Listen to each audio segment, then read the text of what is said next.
Grüß Gott is how we say welcome in Bavaria.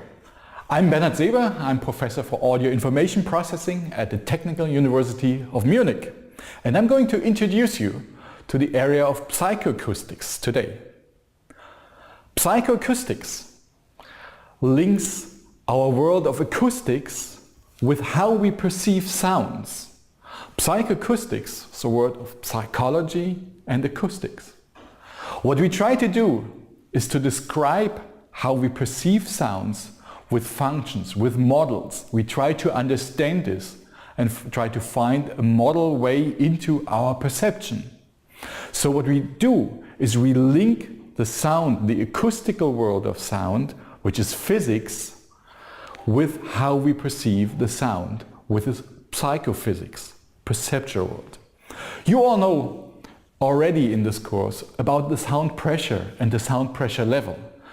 Now you can imagine that the sound pressure level is closely linked with the loudness of sounds, meaning how loud sounds are. The frequency of a tone of musical instruments is linked to pitch height, so how high in pitch sounds are perceived.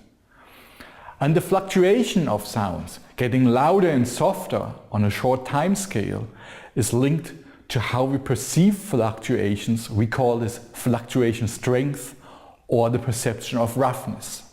This is what we're going to talk about in this lecture. I'll introduce you first to the threshold of hearing and the range of the sounds we can hear. Then we go on to auditory masking, the ability of the sound to hear, of the brain to hear one sound in the presence of others, and how other sounds can mask the one sound so that we cannot hear it, which is what we call masking. Strongly connected to masking is the brain's functioning, on the periphery's functioning of treating sounds in frequency bands, the so-called critical bands, and frequency selectivity of the auditory system. This underlies all our communication systems as we process sounds in frequency bands, and we're going to learn how the brain, the auditory system, is doing that. Again, strongly linked to that is the loudness of sounds.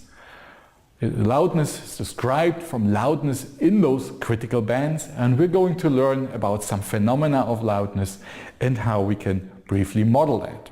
A brief introduction I'll give you into pitch strength and timbre, so how the pitch of sound is being formed, and a few interesting aspects about this before I come to aspects like sharpness, fluctuation, strength and roughness, which are aspects that are very important for sound quality of technical products. Last but not least, I'm also going to talk to you about binaural unmasking, so how information from both ears can help us to understand speech in noisy spaces. And I'm also, and throughout this course, introduce you to psychoacoustic methods, how we can gain data from human listeners, how we can run experiments with human listeners to gain really reliable data that we can then build into our models. So let's first start with our introduction to the hearing threshold and the hearing range.